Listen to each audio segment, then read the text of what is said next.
All right, good afternoon. Welcome back. Today I'd like to discuss the Charlie Coyle contract with the Boston Bruins. Some basic information. Charlie Coyle is 6'3", 200 pounds. He's 29 years old. He's a hometown Bruin. He's from East Weymouth, Massachusetts, which is on the south shore of the Boston metropolitan area. Got a lot of friends and family in the area. It's a hockey community here, and you're always rooting for the hometown kid. He was selected in the first round in the 2010 draft. He was picked number 28 by, I believe, the San Jose Sharks. So, not bad. So, first round pick, there's fairly high expectations. You expect him to be a top six forward. For the most part, came out as a power forward. So, his current salary is $6 million this season. Last year, he made $8 million. Next year, I believe he makes $4 million, and then it's $4.5 million every year until his contract runs out. It's a front-loaded contract. There's $1 million signing bonus in there, I believe, next year. So his cap hit, because the NHL doesn't like front-loaded or back-loaded contracts, because that's a way to get around the salary cap constriction.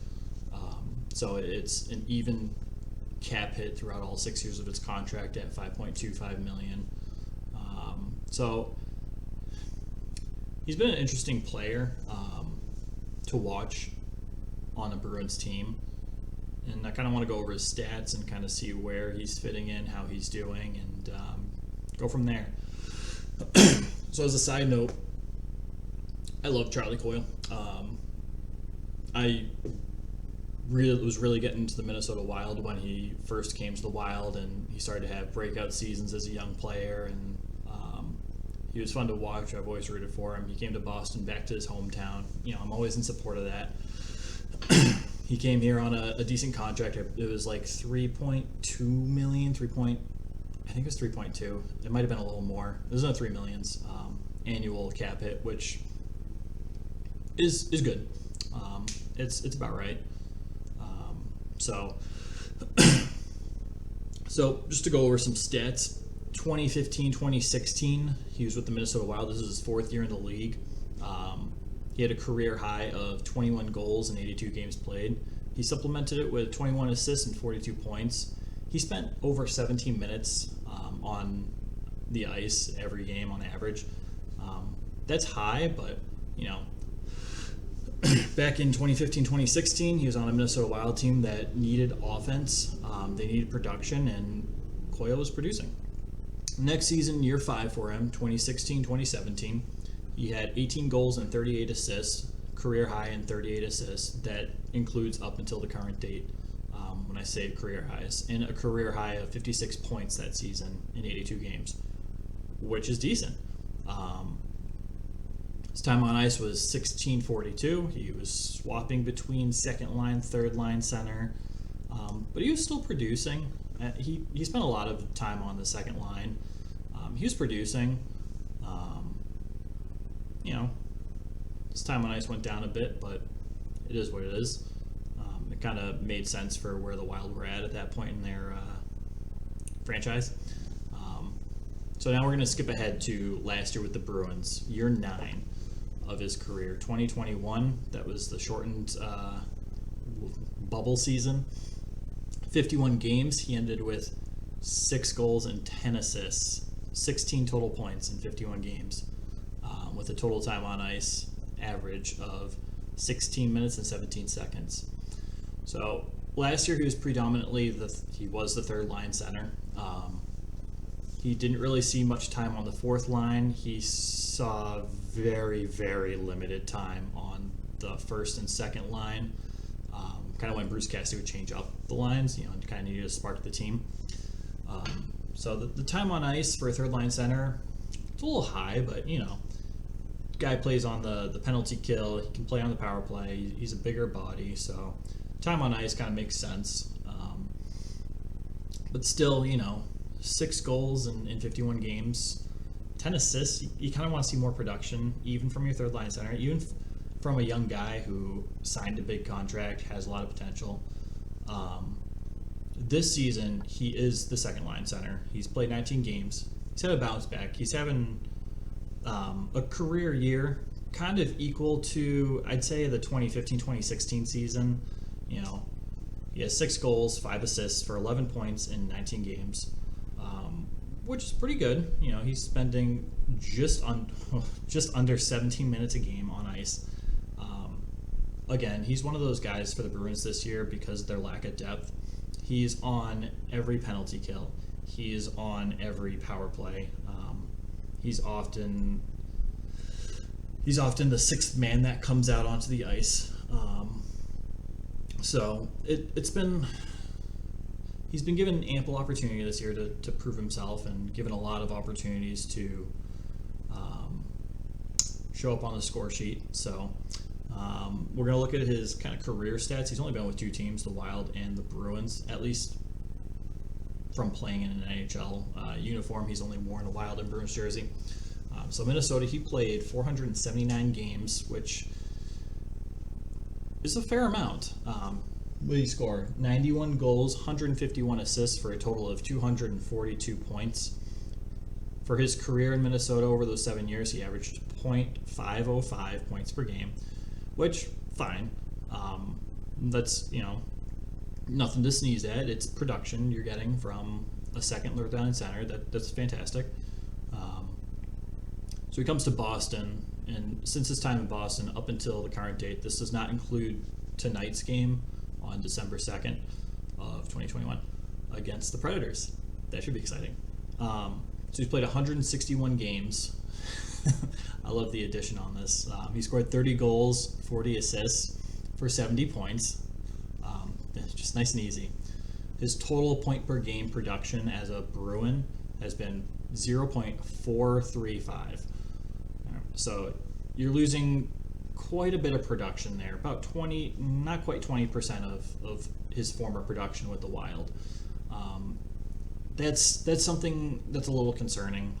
He's not the player that he was in Minnesota, clearly. He had some good seasons. He had some not so good seasons in Minnesota, and his last few seasons were nothing special. He didn't show up much on the score sheet, and that's kind of why Minnesota was looking to move him, trade him, which fully made sense for their organization at that time. So, this guy's producing .435 points per game in a Bruins uniform, but he's making a cap hit of 5.25 over the span of 6 years with the Bruins. How did he come to earn that contract? Well, we'll look at the 2018-2019 playoff run the Bruins had. They made it to the Stanley Cup Finals, so they played 24 games in the playoffs. Coyle had a playoff career high with 9 goals, 7 assists, and 16 points. All 3 of those metrics were career highs for Coyle in the playoffs. So that's the end of the 2018-2019 season. He's still under contract for the 2019-2020 season. The beginning of that season in November, Coyle signs a 6-year, $31.5 million extension.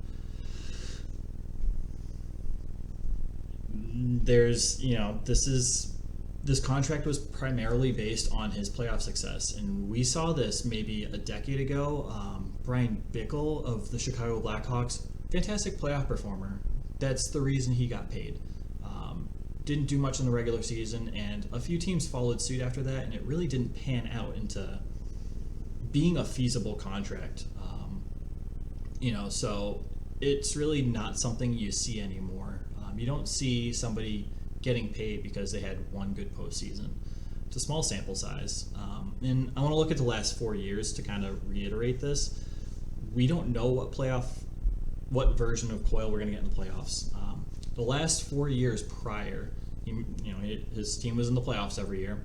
Total of 26 games. Okay, so that's 2 more games than they played during his nice playoff run. He only scored a total of 4 goals and 2 assists for a total of 6 points in those 26 games. That is an abysmal stat. I don't have much more to say on that. Those are pretty brutal numbers. You need more. Even even from a third line center, who, keep in mind, has played with decent wingers throughout his career, even on the third line. You want more production out of him. So, kind of the moral of this whole video is, do I like Charlie Coyle? Yeah, I absolutely love him. Should he be a consistent second line center for the Boston Bruins? Absolutely not. He's a fantastic third line center. There are third line centers that are like, it's a third line center, but he's a high end third line center. Not quite a low end second line center though. So I think Don Sweeney kind of dropped the ball with his contract when offering Coyle an extension. This has proved to be one of the worst contracts in the entire NHL. It's nice to see he's producing and kind of fulfilling some of that contract, but at a cap hit of $5.25 million, no trade clause, no movement clause. I believe next year becomes he can submit a list of teams he doesn't want to be traded to. It's been something. So I do want to clarify, this season has been, I don't know how much to attribute a lot of the success to Charlie Coyle on the score sheet. Dude comes on the ice every game, plays hard. At least this season. Last season, there were games where he was 100% invisible the entire game. It's like, I didn't realize, I thought he was a scratch tonight. You never heard his name called once. He never touched the puck, And that's kind of how he's been throughout his career. This game, he shows up to play every game. He's playing alongside a Taylor Hall, who's a few seasons removed from winning the Hart Trophy. I just had to make sure it wasn't the Art Ross Trophy. I didn't think it was. I think he had like a 90-point season. But he's playing alongside an incredible winger who had an incredible run last season with David Krejci and the Bruins when he was traded from Buffalo. He's had Craig Smith, who has come out of nowhere the past couple seasons and really shown how valuable of a player he is. Craig Smith's production and Taylor Hall's production have been horrible. Taylor Hall, okay, better than with Buffalo, but not quite what you want him to produce and what he's capable of. Craig Smith has been abysmal on that second line. A lot of his productions come on that third line with Haula and DeBrusk, which has now dissipated. Foligno doesn't look good on the second line either. Hall doesn't look good on the second line. It's been a story with Coyle's career. He'll be on a line and he'll be the main point producer of that line, regardless of the talent around him. If there's good talent, his numbers will increase a bit, but everyone else's numbers around him on that line will decrease. It's been like that with Coyle for since he came into the league, and I don't want to take anything away from Coyle. Dude plays hard. Dude steps on the ice with the intention to win every single game. It's one of those things where you that's not an attribute of a second line center that you necessarily want. So again, I love Charlie Coyle. I think his contract's a little too high. Maybe $4 million, maybe a high $3 millions might be more in range or more aligned with his production, at least on the stat sheet. But it is what it is. The Bruins aren't in a great place to necessarily buy out his contract. Then the term of his contract is extended for the buyout penalty, and they still have to pay 66% of his cap hit. So you really want to reduce that contract and get as much out of the player as you can. So we'll see. I'm looking forward to seeing what comes of this Jake DeBrusk deal. I'm hoping they acquire a second line center. They have a surplus of defensive players right now, which I know is a bit controversial to say, but they have 5 defensive players making over $3 million annually for a minimum of 3 years. One of those players making $3 million is on your third line. You have a Jack Khan in Providence who's ready to come up. He's a fantastic defensive prospect for the Bruins. One of the few prospects the Bruins have. Their prospect pool is pretty, oh my goodness, depleted. Excuse me. So, you know, I'm pulling for a second line center. I hope Jack Khan can kind of hop in and play a solid third line role on the defensive pairing. Maybe he'll swap games with Zaboro and get them both more exposure to the NHL. But I think this is Sweeney's opportunity to kind of resurrect some of his past mistakes by trading DeBrusk. You know, I think you can get a second line center. You can, I don't know, maybe you get a prospect or something with it. Maybe I don't know. I just did a video on this. Please check it out. But we'll see what happens. I really just wanted to discuss the enigma of Charlie Coyle. Yeah, it's, you know, his contract's probably the worst on the Bruins at this point, and there's a lot of steal contracts on that team. But you know, I love the guy.